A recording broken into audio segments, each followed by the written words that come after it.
Hey, everybody. I'm Barbara Polk, and welcome to Principles on the Come Up, where we transform schools into hallelujah success stories.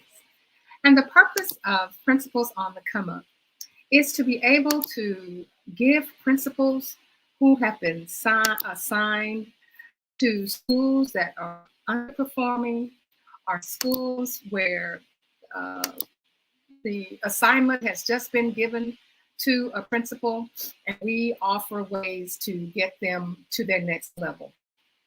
So, the title of our show today is that we're going to talk about how school leaders transform pressure into progress. Now, according to studies, over 75% of principals who are assigned to underperforming schools, they experience a lot of stress and burnout, and they have a greater chance, it was up to three times a greater chance to quit, while the principals in their adjoining communities or communities that don't look like ours, they're just moving on, about their business. So today I'm going to show you three ways to deal with stress under three different circumstances. And those three things are: you're going to have to implement a balanced approach, you're going to foster open communications, and you're going to foster focus on building a supportive culture. This summer I went to a conference, and after the meetings that evening, decided I was going to ride on over to the local Walmart. So everything seemed to be fine until my car began to make a strange noise. But, I just continued because I didn't think it was anything serious. And as I pulled into the parking lot, guess what? My car died right there in the lane, blocking all the other cars. So, I didn't know what to do. All I know is that when people get stuck, on side of the road, or, their car stops on, they get up and they open the hood, and, and that's what I did. And I looked at the engine, had no idea what I was looking at. And people passed by, and they looked at me, and but nobody stopped. I guess they were, either too busy, or they thought that everything was under control. But I felt helpless. I'm I'm looking around to see if somebody else is understanding my struggle. I even asked a few people, but they said they didn't know how to work my kind of car. And for a while there, I just felt invisible. Just standing there, people going around me. And then finally, an elderly gentleman, came up, and he asked me, if I needed help. And he said he didn't know, a lot about, my kind of car, but he stayed until I got somebody to help me. But, what was so important is that it just felt good to have his presence there. It wasn't just me standing alone feeling this stress. It was like, he couldn't help me, but he said, I'll stay here until somebody else can help you. And then finally, a passerby stopped, and he said the battery cable was loose. And he tightened it, and the car roared, and I was overwhelmed with relief. You know, um, the simple story of a car breakdown in a busy parking lot just shows you how easy it is to feel overwhelmed and overlooked and desperate, even in plain sight. A feeling that many principals, especially principals in our underperforming schools, you can understand what I mean. And you manage, but you feel unseen, and are facing challenges every day. Which leads me to my next point. Let's consider this. Let's talk about a walk through your day. So you're the principal where every decision is what everybody has to do in that building. Everybody sees feels the weight of the things that you say have to be done, and central administration says has to be done, and it just hangs heavy like humidity on the summer day. And with you as a principal, you're the captain. All decisions basically stop with you, and you're navigating these seas because it is a stormy sea. And each wave that you get is a challenge, and each gust of wind is a demand for improvement. Everything you do, people are looking at it as a way for you to get it better, to improve it. Your days are marathons of meetings, not just a meeting here and a meeting there. There's always one. There are meetings on your campus. There's meeting in your office. There's a meeting at central administration. Your desk is a mountain range of paperwork. I'm just talking about one day. The community's eyes are on you. I mean, they're hopeful, but they're critical. They don't believe you in that school round. And you're striving to transform that landscape of academic struggle into a school that's successful. But throughout that day, the pressure is constant. It's with you all the time. It's your constant companion. You are there, in the evening, and you're thinking about the doubts, that you have about, things getting better. And in the morning when you come there, you still have the challenges, and you're just pushing through. And your purpose is to have achievement. That's your purpose. So this leads me to our first pressure feeling. And that's pressure point number one. And of course, pressure point number one is something that got you there. And that's standardized test scores. So how are you feeling? If you're a principal whose school has just opened or is about to open, the pressure is there before it even happens. And once they get there, what are they going to do? They're going to be giving diagnostic tests, okay, from the very beginning. And then as the school year goes on, there's going to be tension. There's going to be tension among the staff. There's going to be tension among the students. And every practice test and every interim assessment is going to feel like a judgment on your leadership. So what do? You implement a balanced approach to test preparation.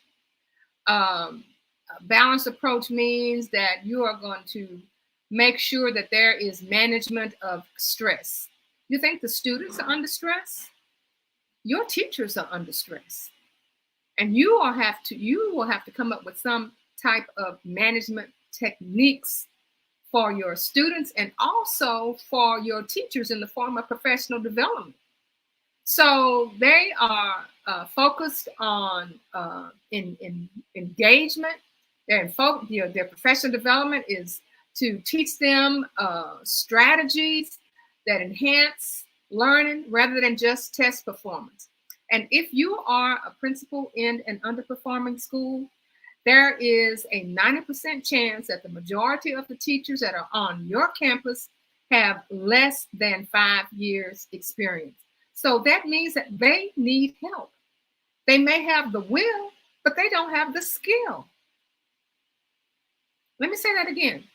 They may have the will, but they don't have the skill. So the pressure is on you and the pressure is on them.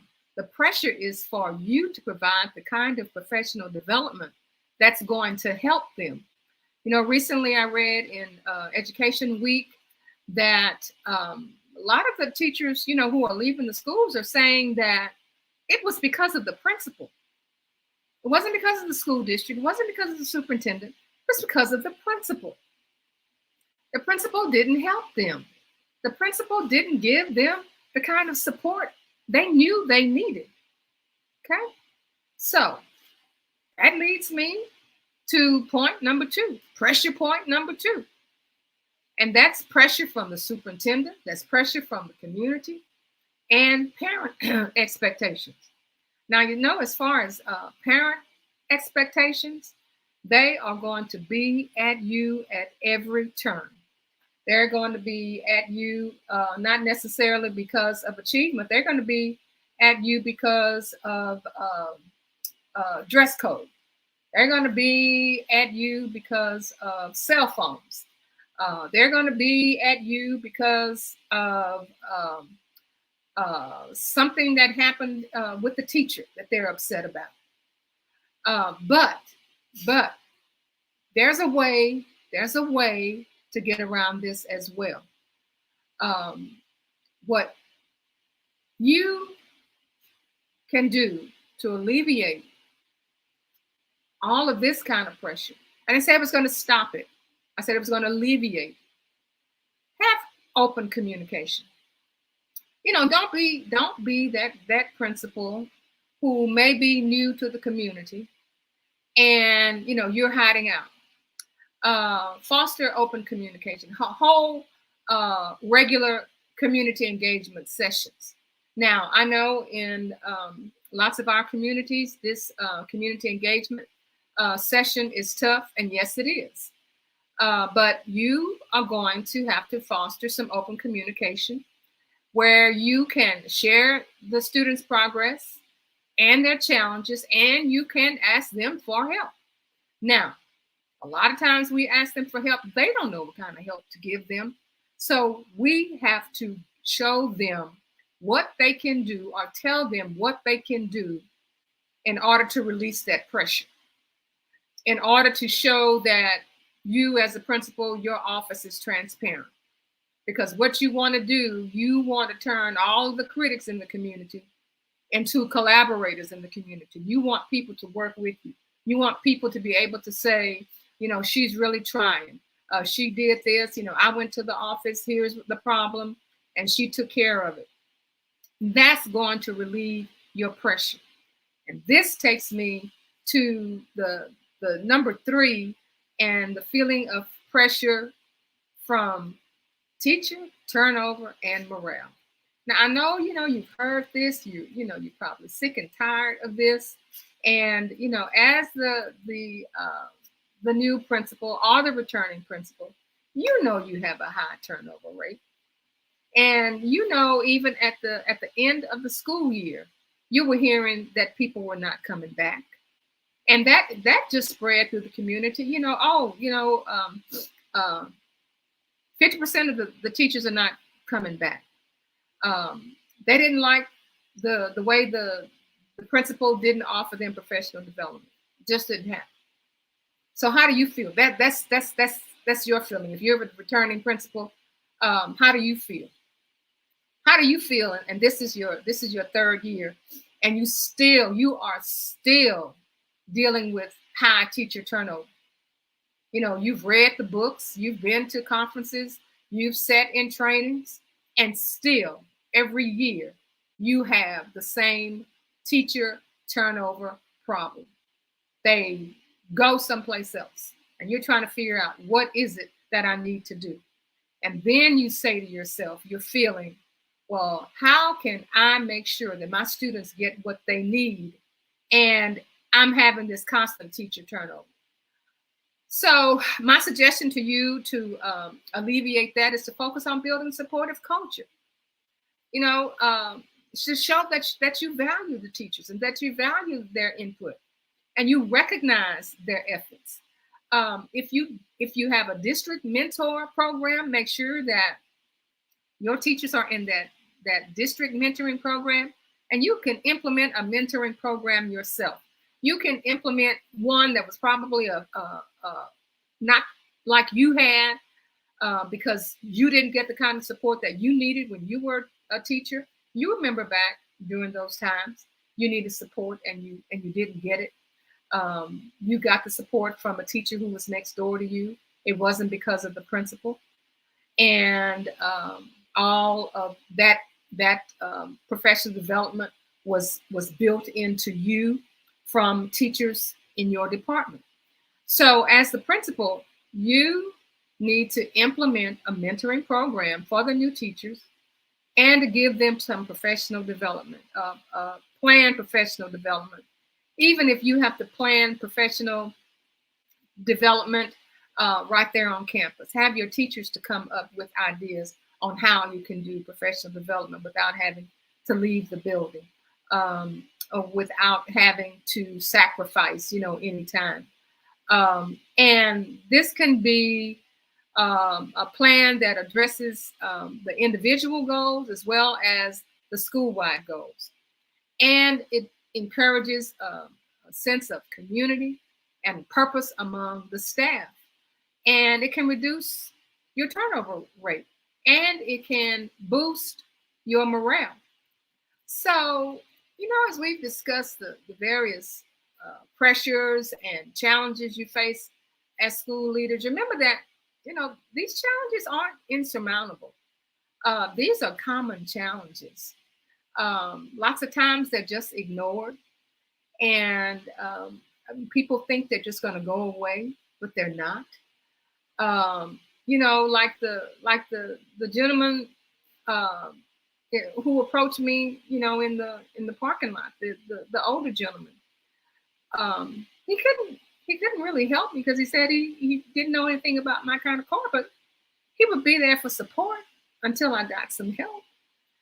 Um, you know, he didn't have any solutions for me, but sometimes just having somebody there, you can get something that's unexpected simply because somebody else is there. So the key lies in not only navigating these pressures, but changing them, transforming them into opportunities for growth and progress. Think about what you can do. Think about the pressures that you have. Do your research, do your professional development. So let's not leave today's session feeling overwhelmed, but I want you to feel empowered. It's crucial to remember that, you're not alone in this journey. There are lots and lots of schools that have been deemed as underperforming. Reach out and engage with your community, engage with your professional community, engage with professional consultants who can help you, and build the support networks necessary for you to thrive. Start by implementing the strategies that we just discussed. Implement a balanced approach. Begin assessing the current stress points in your school and address them with targeted interventions that balance immediate needs with long-term goals. Balance them with immediate needs and long-term goals. Balance them with your diagnostic, with your end of school goal for your students to succeed. Balance that. Foster open communication. Make it a priority to create open lines of communication. Make it a priority. As a principal, my door was physically open in the morning before school started. And I don't know what your logistics are, but I told my secretary, if one of my teachers needs to come back, let them go through. They don't have to explain to you anything. They just need to talk to me. And if there's somebody in there, you tell them there's somebody in there, and then let them go and wait if they'd like to. But every day, they knew that if they needed to talk to me, that's where I would be before school even started. So what does that build? What does that build? That builds open lines of communication. That fosters a culture where teachers know that I can go and talk to the principal and not have to worry about being reprimanded because I did the wrong thing. Feeling that I can go and I can talk to the principal and I can let the principal know just how I'm feeling. You can do something as simple as that to have open communication on your campus. Regularly schedule forum meetings with, so that everybody can feel safe and valued and sharing their insights and their concerns. It could be that you have one meeting a month just with your faculty and staff. And it's just not a faculty meeting. It's a forum. It's a forum meeting, and you design it in such a way that you value people's insights and their concerns, and then focus on building a supportive culture. You cultivate a positive school culture where every staff member feels appreciated and motivated. Now, do you always get this right? No, you don't always get it right because you have so much pressure on you. And you feel as though you have to do so many things, and you are asking teachers to do so many things. I remember my secretary told me that she was getting calls from the teachers because I was putting so much pressure on them. They called and asked the secretary, what is wrong with her? But you tell her to back off. And I had sense enough to know to back off. Okay. But they felt comfortable enough to call that my secretary and say, hey, tell her to back off. We are full. And we need to recognize those teachers. We need to recognize the smallest achievement. It could be something as simple as writing a note on a little card. Just that simple. I appreciate you. That's it. Email is fine, but when you can write something out, personal, man, I tell you, I saved so many of my little cards that my principal gave me. Just a card and an envelope with my name on it in my box, and I was so thankful. I don't even think I even told him thank you for the card. I was just so impressed. So recognize your teachers' achievements. Provide constructive feedback. We're not here to tear people down. We are here to give them support. Are they going to make mistakes the first time, the first, third time, fifth time, 10th time? Yes, they will. But we got to give them constructive support, and we have to have a team-oriented atmosphere. It's not just me, it's we, and we are going to get this done.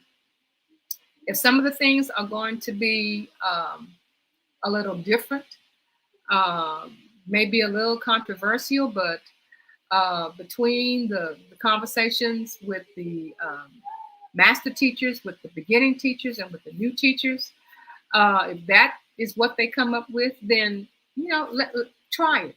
And if that doesn't work, then you try something else. So each of these steps not only alleviates the pressure, but they also foster the kind of environment where students and staff alike can succeed. And as leaders, your actions and decisions, you're paving the way for this transformation.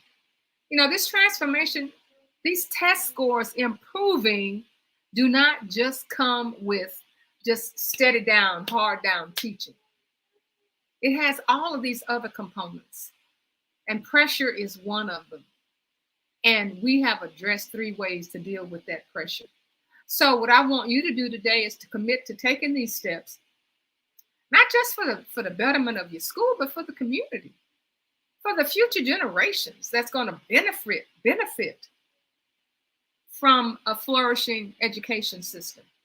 You may be in a community where you have different businesses coming in. They need workers with certain skill levels, and you are helping in that transformation. You are helping your community to flourish, where careers can be grown, where the standards of living are higher. And as we work together, we can move forward with this kind of purpose and passion, where we're going to turn those challenges today into hallelujah success stories tomorrow. So look at the links and join Facebook, the Facebook group, and we have a free hand book, and subscribe to my YouTube page, and give me a thumbs up. And that is our information on today on how School leaders transform pressure into progress. I'm Barbara Pope, and we'll see you next time on Principles on the Come Up, where we transform schools into hallelujah success stories. See you next time.